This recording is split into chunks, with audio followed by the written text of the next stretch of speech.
നമസ്കാരം, കൊട്ടാരക്കര മീഡിയയിലേക്ക് സ്വാഗതം. അസുഖബാധിതനായി വിശ്രമത്തിലായിരുന്ന മമ്മൂട്ടി ക്യാമറയ്ക്ക് മുന്നിലേക്ക് വരുന്നുവെന്ന വാർത്ത ഏറെ സന്തോഷത്തോടെയാണ് സിനിമാ പ്രേമികൾ ആഘോഷമാക്കിയത്. പിന്നാലെ ഇന്ന് മമ്മൂട്ടി ഷൂട്ടിംഗ് ലൊക്കേഷനിലേക്ക് എത്തുന്നതിനായി ഹൈദരാബാദിലെത്തി. ഇന്ന് പുറത്തു വന്ന എയർപോർട്ടിൽ നിന്നുള്ള മമ്മൂട്ടിയുടെ ഏറ്റവും പുതിയ ചിത്രങ്ങൾ നിമിഷ നേരങ്ങൾ കൊണ്ടാണ് വൈറലായത്.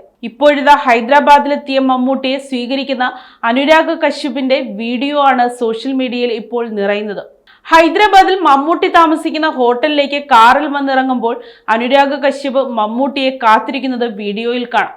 മമ്മൂട്ടിയെ കണ്ടയുടൻ അനുരാഗ് കശ്യപ് ഓടി വന്ന് സംസാരിക്കുകയും കാലിൽ തൊട്ടു തൊഴാൻ പോകുന്നതും വീഡിയോയിലുണ്ട്. തുടർന്ന് ഇരുവരും ഹോട്ടലിന്റെ ഉള്ളിലേക്ക് പോകുന്നതും കാണാം. ചെന്നൈ എയർപോർട്ടിൽ നിന്നുള്ള മമ്മൂട്ടിയുടെ ദൃശ്യങ്ങളും സമൂഹ മാധ്യമങ്ങളിൽ വൈറലാകുന്നുണ്ട്.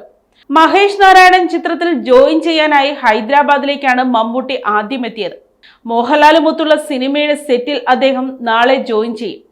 7 മാസത്തെ ഇടവേളയ്ക്ക് ശേഷമാണ് മമ്മൂട്ടി ക്യാമറയ്ക്ക് മുന്നിലെത്തുന്നത്. നാളെ മുതൽ അദ്ദേഹം ചിത്രത്തിൽ അഭിനയിച്ചു തുടങ്ങും. 7 വരെ ഹൈദരാബാദിൽ സിനിമയുടെ ഷൂട്ടിംഗ് തുടരും. അതിനുശേഷം ഒക്ടോബർ 13 UK-യിലാകും സിനിമയുടെ ബാക്കി ഭാഗങ്ങൾ ചിത്രീകരിക്കുക.